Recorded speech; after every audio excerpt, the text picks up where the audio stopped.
professional filmmaking phone. That is the claim with this one.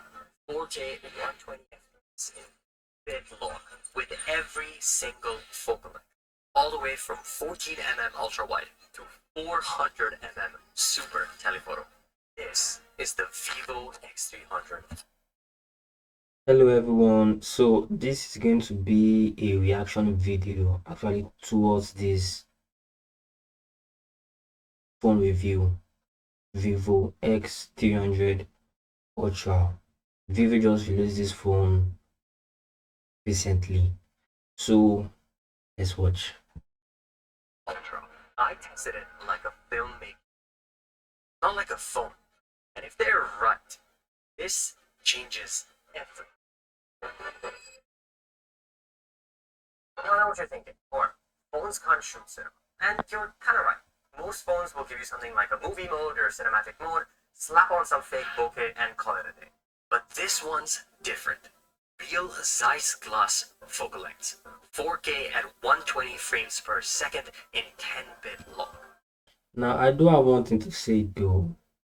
I mean, Vivo and likes of Xiaomi and Oppo, the phones actually look more camera, like they are camera like kind of phones. I'm looking at the back view, it's big compared to other smartphones. Not to mention that massive focal range all the way up to 400mm.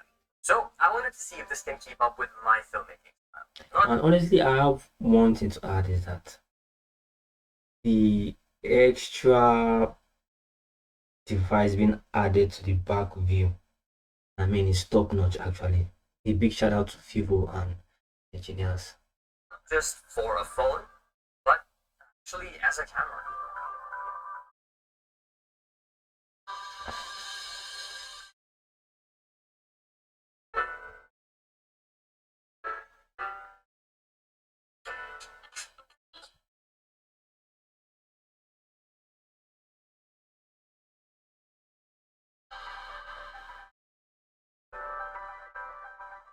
And honestly, the new Pro Video mode on this made me forget I was shooting on a phone.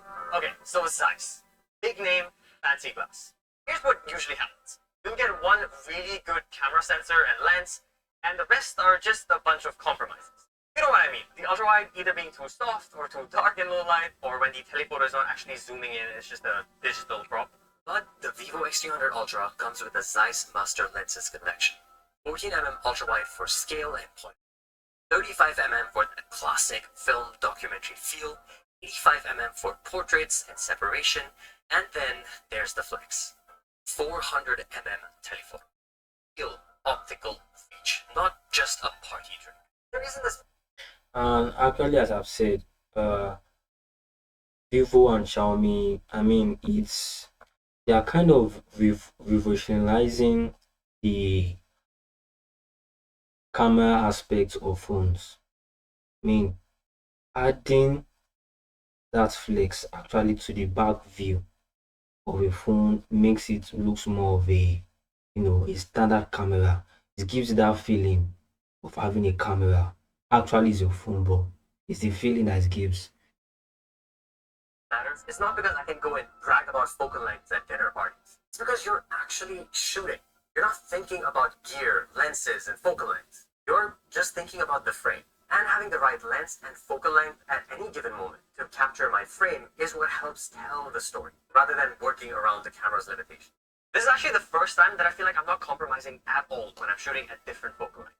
So when I push up the camera to start filming, the shot that I have in my mind is what I'm actually going to get without any compromise or loss of quality. So my ultra wides are going to be super crisp and clean, and it's going to be consistent all the way across to my super telephoto. Then of course, there's the elephant in the room, the massive 400mm lens. See how far the paddy fields stretch to the back, the buildings that are pretty much 4 to 5 kilometers away? It looks like it's right up next to my subject. That's because of the beautiful compression you get off of the 400mm lens. It really isolates your subject. This is impossible to achieve without this kind of focal length and magnification. This 400mm right here is a completely different visual language. It compresses spaces, stacks up layers together, it really isolates motion. This is the secret sauce to how you get those epic landscapes, everything really nice and compressed together. Quite literally looks like a painting. And the fact that I'm doing this in 4K 10-bit, 120 FPS, handheld, on a phone, is just not normal. And because it's actual optical telephoto, not digital zoom, the image is sharp. Since you're shooting at such high frame rates, slowing down your footage gives you that slow motion drama. It just looks cinematic. Not phony, cinematic.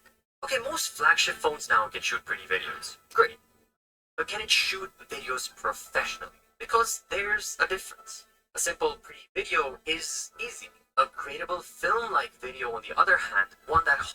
Now, personally, on my own view, I would say I'm really amazed by the features of this phone. I mean, Vivo, they are really upping their game. And I think doing a comparison with likes of the S26 Ultra and the iPhone 17 would be a good idea to do, because man, it's a good feature. Love it.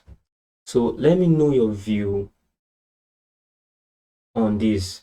If you are more of a camera person, while you know most of us, actually some of us to some extent, loves taking photos, and if that's the kind of person, I would suggest you going for it. Actually, if you want a new phone, if you're trying to get a new phone, this is a good option.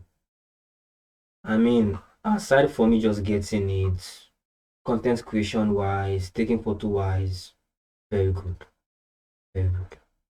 So let me know your thoughts down in the comment section, and thanks for watching.